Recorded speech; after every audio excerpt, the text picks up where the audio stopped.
My father has a saying, if you want to know the calf, watch the cow. And what he means by that is, if you want to know what the daughter is going to be like, meet her mother. I used to fight him tooth and nail because of it. But now, what can I say? I'm becoming just like my mom.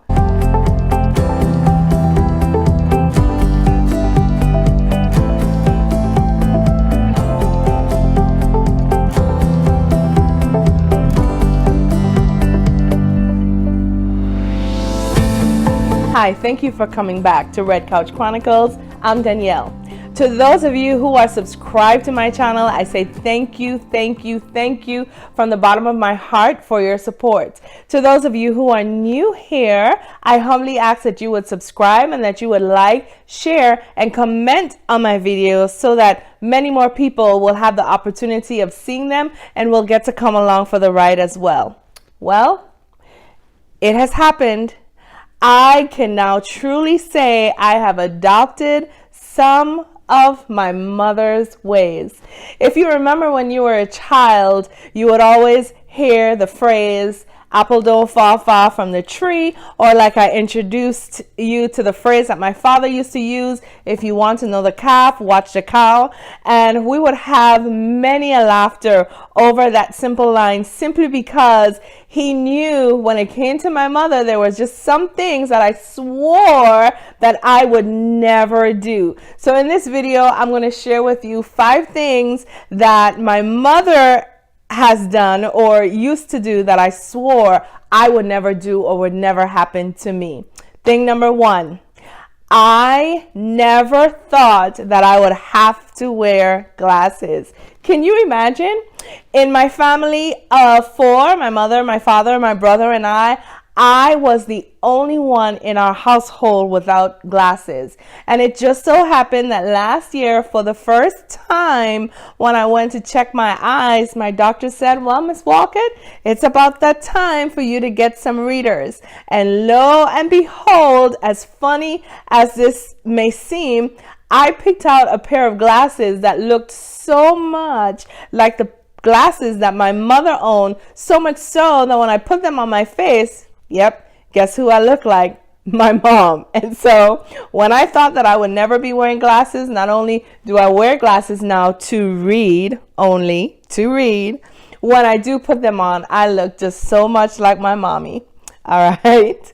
Item number 2, I have gone natural. I shared with you guys a few weeks ago that I am now on a natural journey, and when I decided to go on that journey, it was almost like I heard my father's ears in my father's words in my ears again. If you want to know the calf, watch the cow.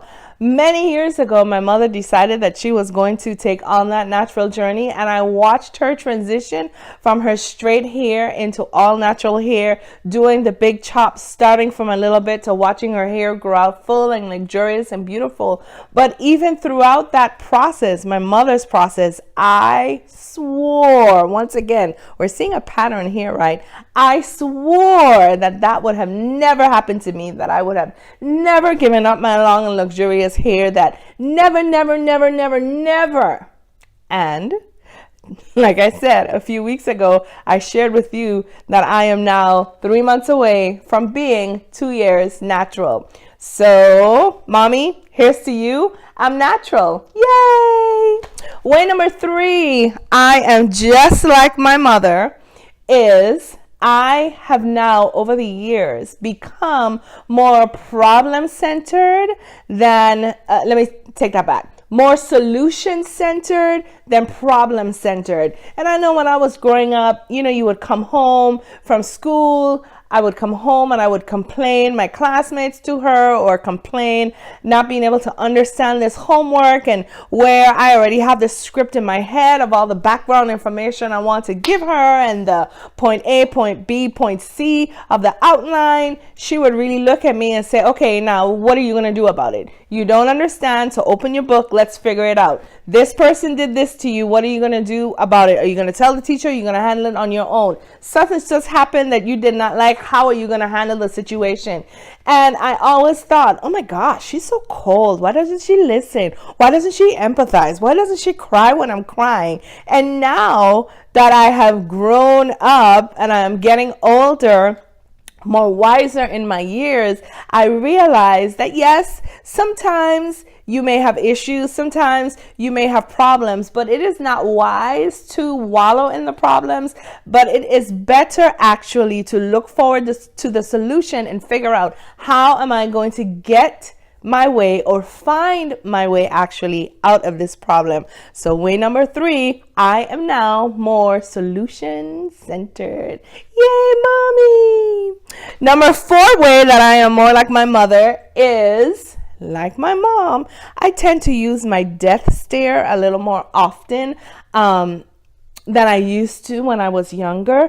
And growing up, oh my gosh, that lady. If she felt that she had explained or given you an answer or explained something to you one too many times, and you were brave enough to ask her that same question one more time, instead of getting another explanation or even a cuff upside down your head, like we like to say at home, sometimes she would give you the death stare. And I find myself, not so much with my children, my son and my daughter, because they're grown, but even now within my classroom, I tend to give my students that death stare. And it's so funny because now they understand, even without an explanation, even without me repeating myself. Okay, Miss Walker, I'll go ask somebody else. Okay, Miss Walker, never mind. I'll see if someone can give me the directions again, or I'll see if someone can tell me what we need to do, because really and truly, I've just explained myself 5 times. Why am I having to explain myself to you a 3rd time? Come on. Or a 6th time? Come on. So that death stare, and I learned it, and I learned it very well from my mama. The last thing that I have learned from my mommy and taken from her as her calf, I remember growing up, my mom used to listen to Christian music, Christian radio talk shows.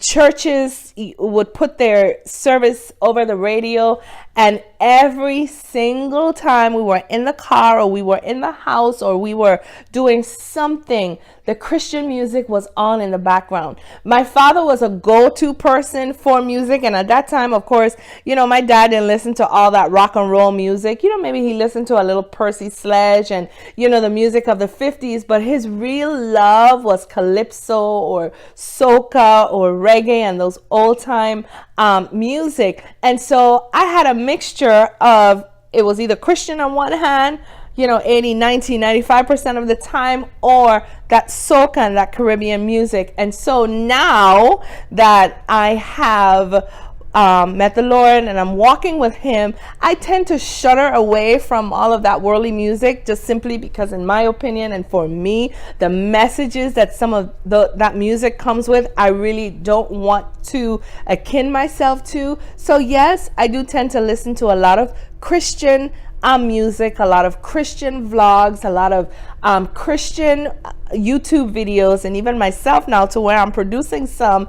But I would say about 20% of the time, so I didn't take all from my mommy, but about 20% of the time I tend to listen to that Caribbean, calypso, soca, reggae music, or a little bit of all of them, or a combination of all 4, because I took some from my mommy and I took some from my daddy. So I shared all of that with you to say that really and truly, when we're young, we look at our parents and we say, oh, I'm not going to grow up to be like that, or I'm not going to, oh, my father's so weird, or my mother is so strict, or, my father is, funny, or whatever the case might be. I don't want to, or silly, or goofy, whatever.